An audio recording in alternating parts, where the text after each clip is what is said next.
Alto Parlante, tu podcast de política. Te decimos las cosas como son.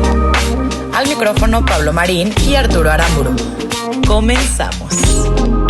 Amigos, excelente lunes 20 de abril hasta sus hogares. Bienvenidos a Alto Parlante, tu podcast favorito de política. Ya empezamos, ya llegamos y venimos con todo, con toda la información. Hoy va a ser un programa muy interesante porque abordamos lo que podría parecer un solo tema, pero que tiene bastantes bracitos para agarrarle mucha tela de dónde cortar. Te acompañamos Arturo Aramburu y Pablo Marín. ¿Cómo estamos, Pablo? Excelente, y como bien dices, arrancando este programa, porque las últimas semanas se ha acumulado mucha información en este tema y la verdad es que no hemos hablado tanto, pero no es un tema de estas semanas. Es un tema que ya que le empezamos a rascar, a investigar un poquito, te encuentras que viene desde hace muchísimos años y este es simplemente un ejemplo más de un empresario que está haciendo las cosas mal. Bueno, para él muy bien. Y aquí bien. te los vamos a platicar las cosas como son, porque te queremos contar cómo es que está funcionando y realmente, pues, ¿dónde estamos como sociedad? Y ahorita, aprovechando que dijiste las cosas como son, voy a utilizar también la otra punch phrase de Alto Parlante, política con prisa. A ver si nos alcanzan 25 minutos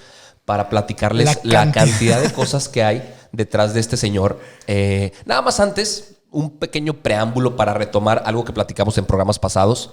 Entendamos que al día de hoy Arabia Saudita le está comiendo el mercado al petróleo mexicano. Para quienes aplauden las decisiones políticas de Rocío Nale, la secretaria de Energía, ya nos comieron 400,000 barriles en Asia y van a comernos 600,000 barriles en Estados Unidos. O sea, es 1 millón de barriles diarios y nosotros producimos 1.7. No, entonces, pues nos quedamos sin clientes, nos quedamos sin ventas y a ver para dónde se va Pemex. También miedo. Agregándole lo que platicaste la semana pasada de las calificaciones a la baja de las calificadoras, valga la redundancia. Sí. A ver qué pasa. Sí, esto está peligrosísimo. Y seguramente tocaremos ese tema cuando pase algo también bastante relevante. Pero pues el día de hoy vamos a platicar, como les decíamos, de un empresario muy sonado, muy poderoso. Muy cuate. Y que resulta también ser muy corrupto. Él es Ricardo Benjamín Salinas Pliego. Y para platicarles, quienes no lo ubiquen, aquí ponemos su carita para quienes lo ven en YouTube. Si lo escuchas en Spotify, en Apple Podcast, acuérdate que también estamos en YouTube. Es este señor.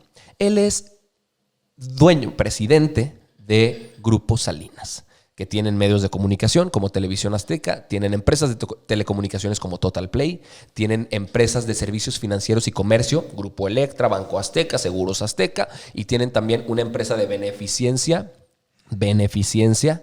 que se llama Fundación Azteca. Oye, hacen el bien. A medias. Vamos a ver.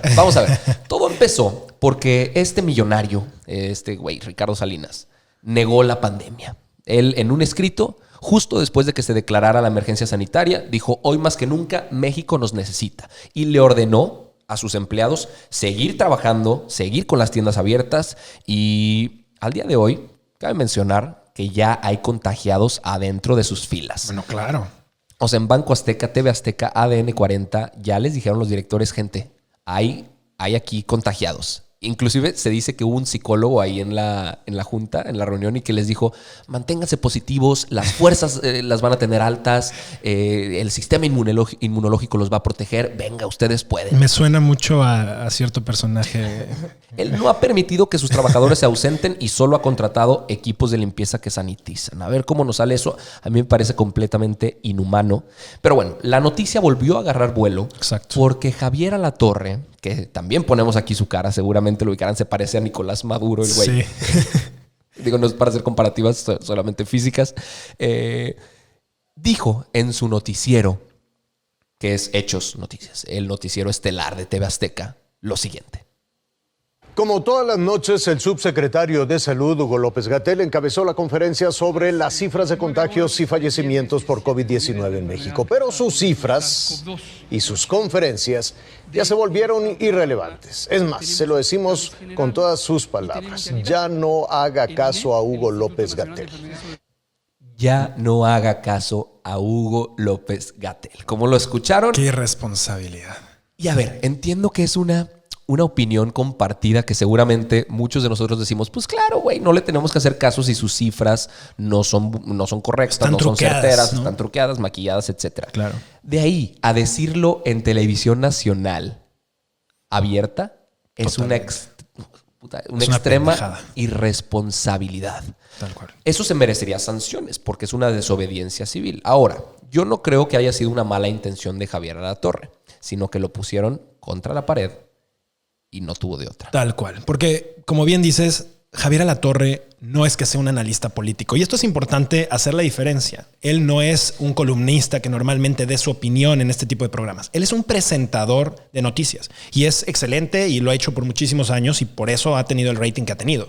Pero lo que hay una diferencia con entre un presentador y un analista político es que el analista da su punto de vista. Lo que estamos haciendo, de hecho, en este espacio es dar nuestro punto de vista, que ustedes podrán diferir o no. Tampoco somos analistas, ¿va? Pero... No es que seamos analistas, simplemente somos dos tarados que estamos hablando enfrente de un micrófono y quienes nos escuchan, les agradecemos mucho a las dos personas que nos escuchan en casa.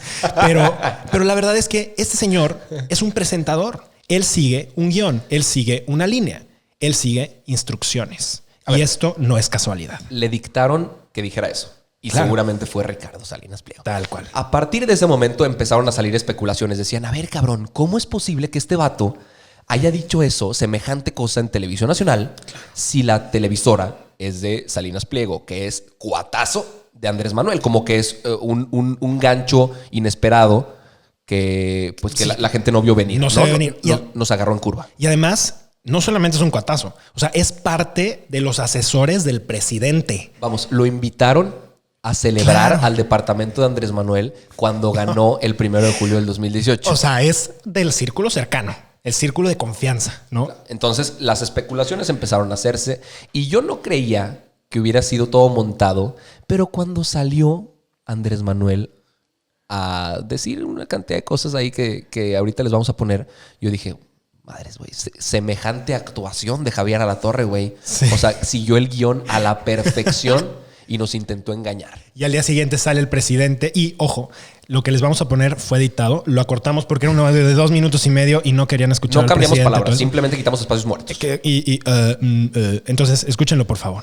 Creo que se equivocó mi amigo Javier Alatorre anoche, que llamó a no hacerle caso al doctor Hugo López-Gatell. Creo que fue una actitud no bien pensada, porque Javier es una persona buena. Creo que cometió un error como cometemos errores todos. Y además hizo uso de su libertad. Cada quien puede expresarse, manifestarse. No debe de haber de ninguna manera linchamiento político por alguien que no comparta nuestro punto de vista, e inclusive que pueda decir algo en estos momentos difíciles que afecte a la colectividad, incluso que pueda ser hasta dañino para los seres humanos. O sea, es nuestro amigo. O sea, después de que alguien es así de frontal, se lanza contra ti con un sable en la mano, porque realmente el comentario fue súper fuerte. A la yugular. No salió a defender a su subsecretario.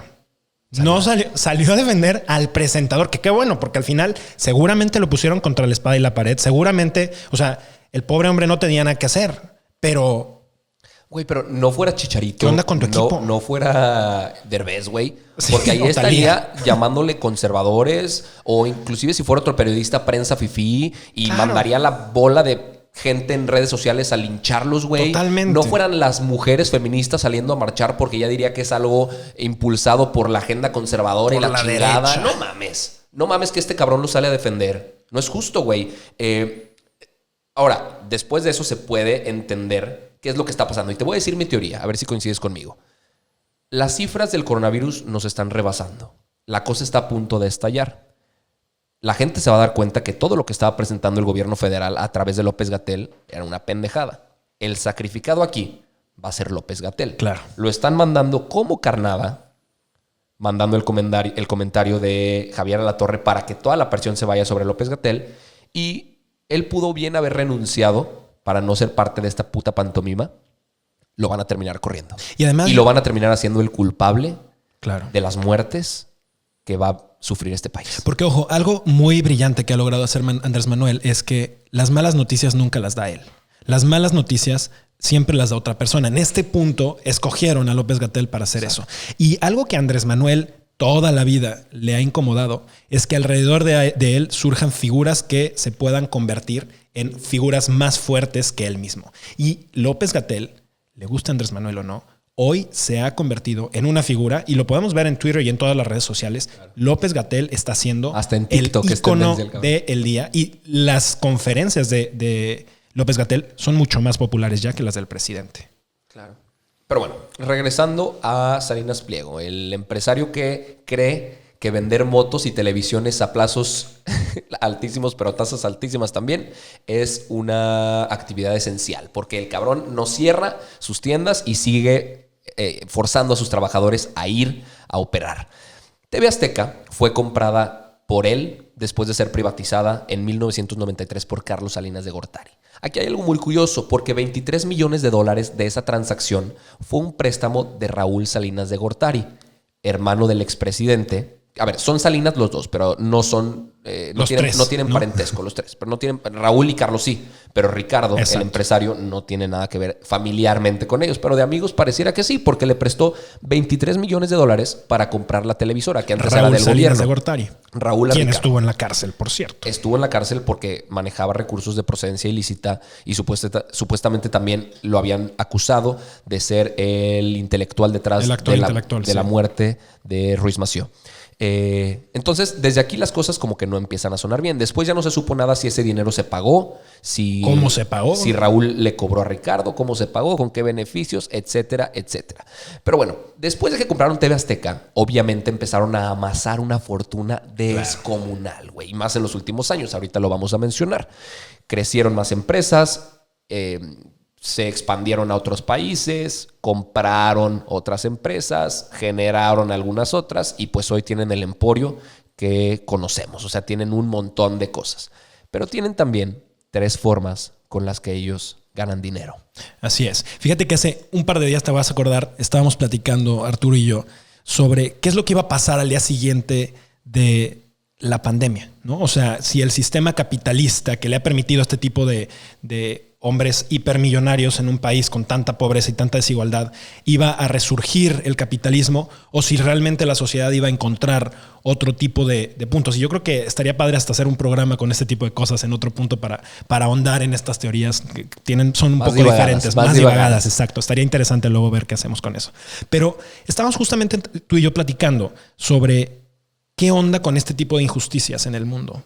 ¿Qué va a pasar con este tipo de sistemas? Porque este tipo de personajes han utilizado el capitalismo para sacar partida y hacer negocios hipermillonarios a costa de personas en situaciones de pobreza. Una de las formas en las que está haciendo negocio, y vamos a poner 3 de las formitas que son las principales, ¿no? Formotas, güey. Porque son unas fórmulas extraordinarias. Es que a costa de intereses sumamente altos prestan cantidades bajas y las cobran a plazos muy pequeños. Es decir, a veces a plazos semanales, quincenales, mensuales, pero llegan a tasas de arriba del 60%. O sea, son tasas que si hoy tú te compras una tele que vale $1,000, después de un año, esa tele estarías pagando $1,600. Digo, obviamente ahí tienes que saber capitalización, etcétera, pero para que entendamos la lógica, eso significaría. Son tipos que están haciendo fortunas de la carencia y la necesidad de muchísimas otras personas. Ahí tienen un punto en común López Obrador y él. Tal cual. O sea, los dos le hablan a la gente de bajos recursos, uno por votantes y otro por clientes, güey. Exactamente. O sea, este vato le vende a gente que vive al día y que pues hace un esfuerzo para comprarse algo, se lo cobra al triple del precio, güey. Los amedrentan y los persiguen. Sabemos que eso también lo hacen. Claro. O sea, persiguen a las personas y les mandan gente a... Para cobrarlos como sea. Para cobrarles como sea. Y pues... Y Andrés Manuel justamente le habla a esas mismas personas que no pueden salir de ese círculo vicioso de la pobreza porque justamente tienen a vampiros de este tipo que les están chupando hasta el último centavo todo el tiempo. Y es imposible que rompan con ese círculo de pobreza. Esa es la primera forma. Esa es una de las primeras formas. Hay otra forma que me parece inaudita. Aún peor, ¿no? Bueno, no sé cuál sea peor, güey. En Chile no sé cuál sea peor. Usted juzga en casa. Pero resulta que hace unos días el gobierno federal sacó una lista de 15 empresas que hoy el SAT les está pidiendo que paguen los impuestos que deben. Y resulta que este cuatacho del presidente es una de esas empresas, pero representa más de la mitad de lo que deben esas 15 empresas en total. Nada más para que se den cuenta. Se presentó un informe financiero ante la Bolsa Mexicana de Valores y Electra reportó en un apartado que se llama contingencias fiscales que tiene 7 litigios frente al SAT para pelearse 32,460 millones de pesos. Que para que los pongamos en balance, si esta cantidad de dinero se la pagaran al gobierno, porque este dinero, ojo, este dinero es dinero del fisco, o sea, dinero que eventualmente caería en las arcas del gobierno, que eventualmente podría caer en sistemas de salud, en pagarle para construir escuelas, salvar vidas, para comprar respiradores, para 1000 cosas. Si lo tradujéramos a algo súper elemental, como es la canasta básica, podríamos comprar, nada más para que te des una idea, 28,17,000 canastas básicas que provean de alimento por un mes a las familias.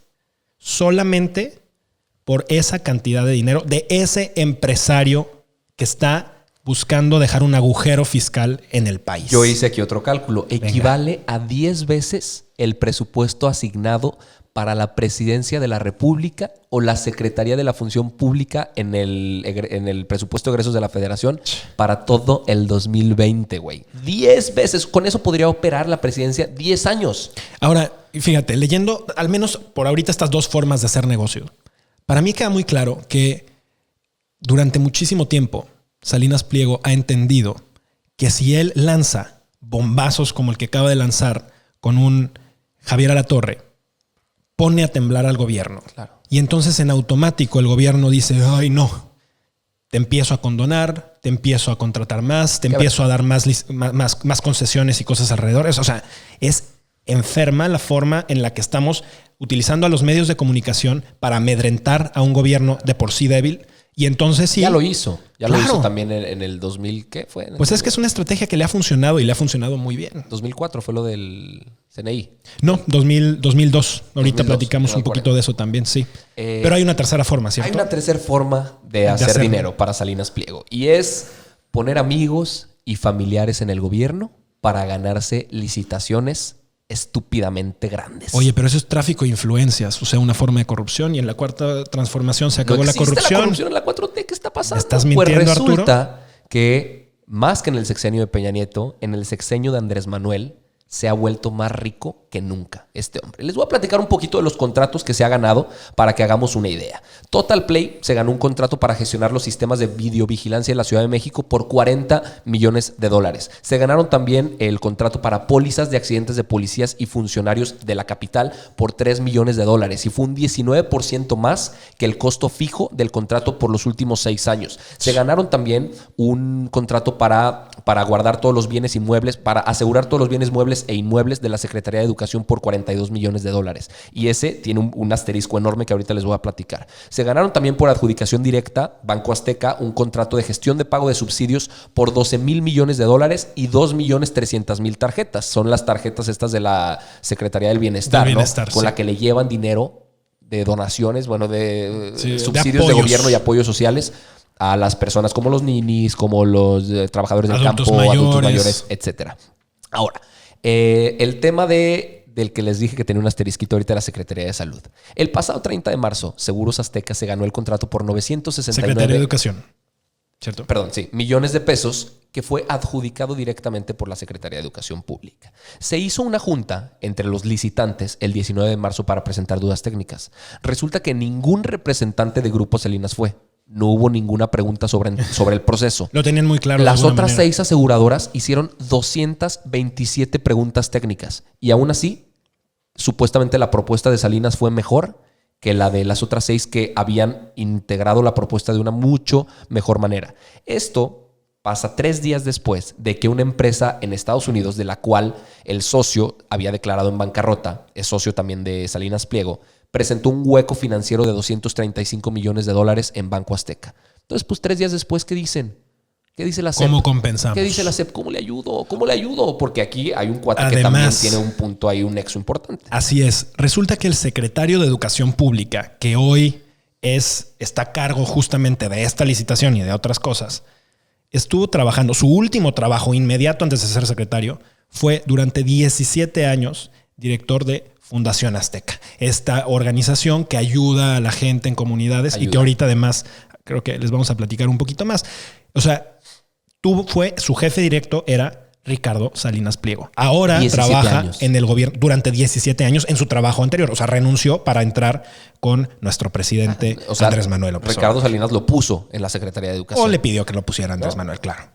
Ahora, pues le podemos agregar a la lista. Se ganaron también las aseguradoras de las primas del metro de la Ciudad de México. Están cobrando 319,355,535 pesos mensuales de eso. Más de 3,000 millones de pesos estúpidamente al año.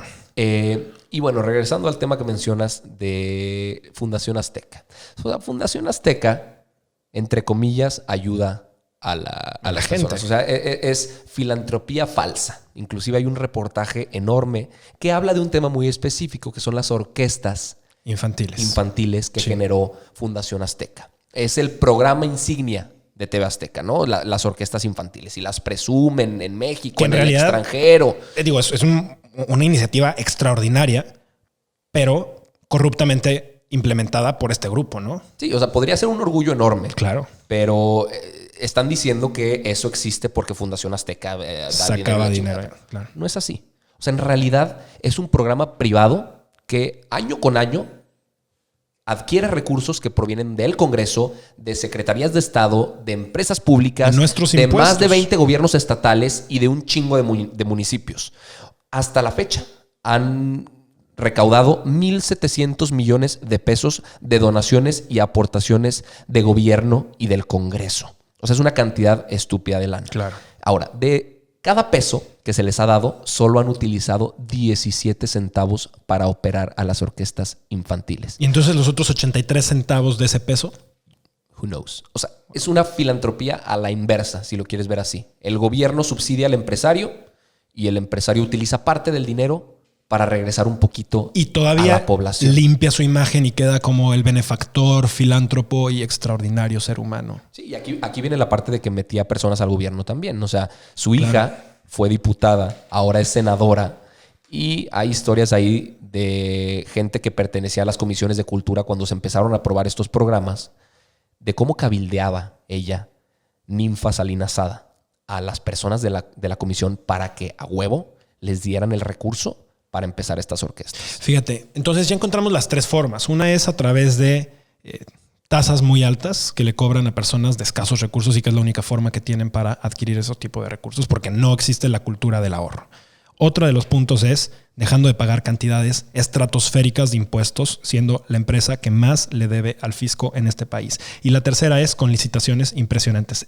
El 2019 para Salinas Pliego fue uno de los mejores años que ha tenido. Su fortuna llegó de 11,100 millones de pesos a 11,100 millones de dólares a 14,400 millones de dólares. De 2018 a 2019 creció en un 56%. Señores, veamos las cosas como son y hablemos tal cual de lo que está en la mesa. El vato, inclusive en el discurso que le dio a sus colaboradores, dijo que se deberían de moderar los conservadores fifís. Sí. Como si él no se considerara parte de un grupo fifí.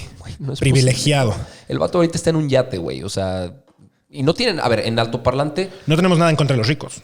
Güey, a ver. No tenemos nada en contra de los pobres. No tenemos nada... O sea, al contrario. Pero sí creemos en que las cosas justas tienen que ser así. Claro. A ver, y este no ha sido un tema de persecución nacional, pero ya ha habido esbozos de reportajes que lo vinculan con cosas también bastante corruptas en el extranjero. O sea, en Estados Unidos, un reportaje del Wall Street Journal documentó cómo este cuate estuvo vinculado con Grupo Fertinal. Nada más para refrescar un poquito la memoria. Para que vean que no solo es con Andrés Manuel. Pemex compró a Grupo Fertinal por 635 millones de dólares en el 2016.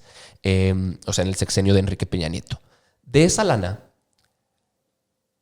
Salinas Pliego le había prestado, no me acuerdo cuánta cantidad, pero eran como 200 y feria millones de dólares de Banco Azteca para que pudiera seguir operando Grupo Fertinal. Ahora, Grupo Fertinal le debía 406 millones de dólares a Banco Azteca de intereses. Cuando Pemex decide comprar Grupo Fertinal a un sobrecosto estúpido, tuvo que también pagar la deuda que tenía contra Banco Azteca. Para conseguir los $635 millones, Pemex le tuvo que le tuvo que pedir un préstamo a Banco Azteca también. Además, o sea, con una tasa. Triangularon de alguna manera muy inteligente que Pemex le pagara la deuda que ya existía de Grupo Fertinal, haciéndose de más deuda de Banco Azteca. O sea, es una triangulación muy... Gana por todos lados. Fíjate, y eso fue con Peña Nieto. En la época de Vicente Fox, quizá los que ya sean menos millennials de nuestra generación se van a acordar, porque la mayoría de nosotros estábamos muy, muy chicos, que en el 2002, el 27 de diciembre de 2002, un comando armado amordazó a los empleados de CNI Canal 40, que era una compañía así como Televisa, TV Azteca, una compañía también abierta de televisión, era una televisora. Y llegó un comando armado orquestado por Grupo Salinas, por TV Azteca, para tomar las instalaciones. Como gángsters, güey. Tal cual, agarrar a la gente, los pusieron, los interrogaron, los hicieron firmar cosas y de esa manera se terminaron haciendo de Canal 40. Después hubo una serie de litigios y en el Inter, a Vicente Fox, cuando era presidente, llegan y le preguntan, después de varios días que estuvo de vacaciones, le preguntan, oiga, señor presidente, ¿y pues ¿qué va a hacer? ¿No? O sea, con todo esto que está pasando es una concesión federal, ¿qué va a hacer usted? Y el presidente Vicente Fox dice, ¿y yo por qué? Y después ese ¿y yo por qué? Se hizo muy famoso porque pues pareciera como que no quería hacerse responsable, pero pues evidentemente había ahí algún tipo de conflicto de interés con el que no quería meterse y no quería pisar callos, ¿no? Entonces, para que veamos quién es quién, ¿no? Para que solo sepamos unos ejemplos. ¿Qué empresario está detrás de qué? Para que sepamos que la gente que aparentemente se ha hecho de mucha lana no significa que es meramente por sagaces y honestos, sino porque muchas veces tienen ases bajo la manga. Para que entendamos también que este mismo hombre es el que está obligando a sus empleados a ir a trabajar en plena crisis y pandemia, poniéndolos en riesgo, poniendo en riesgo a sus familiares también. Y al resto de la población. Que probablemente ni siquiera tienen recursos para pagar un servicio de salud, las familias de estas personas. Me parece un hombre irresponsable, me parece un hombre deshonesto, me parece un hombre que ha utilizado su inteligencia de mala manera y es un hombre que tiene que rendir cuentas. Sin duda. Yo creo que en este espacio nos gusta poner en alto a los empresarios que han hecho las cosas bien. Y evidentemente este señor no es de esos empresarios. Y yo creo que también hay que poner en el banquillo de los acusados a las personas que no están haciendo las cosas como las deben de hacer. Estamos a punto de llegar a un pico en donde la pandemia se estima que va a ser entre el 3 al 8 de mayo. Un pico en donde no tenemos suficientes recursos humanitarios para que las cosas salgan bien. Y un tipo que está haciendo este tipo de cosas, que está lucrando en medio de una pandemia y que además está sacando la mayor raja política de esto, me parece sumamente cuestionable y sumamente patético el estar haciendo este tipo de movidas. Ya veremos cómo termina la novelita. Lo que podemos aquí pronosticar es que López-Gatell va a ser el descabezado, Salinas Pliego va a salir avante y la cosa continuará siendo una amistad a largo plazo de estos güeyes. Nos dio muchísimo gusto estar con ustedes en este programa. Les agradecemos muchísimo y acuérdense de seguirnos en redes sociales, Arturo Aramburu, Pablo Marsk y altoparlante.podcast. Síganos también por YouTube, Spotify y Apple Podcast. ¿Lo hicimos en 25 minutos? Creo que sí, ¿no? Casi. Más o menos. Nos vemos el jueves. Hasta la próxima. Chao. Esto es todo por hoy, pero sin llorar. Estaremos de vuelta cada lunes y jueves en todas las plataformas. Si crees que alguien necesita entender las cosas como son, compártele este capítulo. Nos vemos.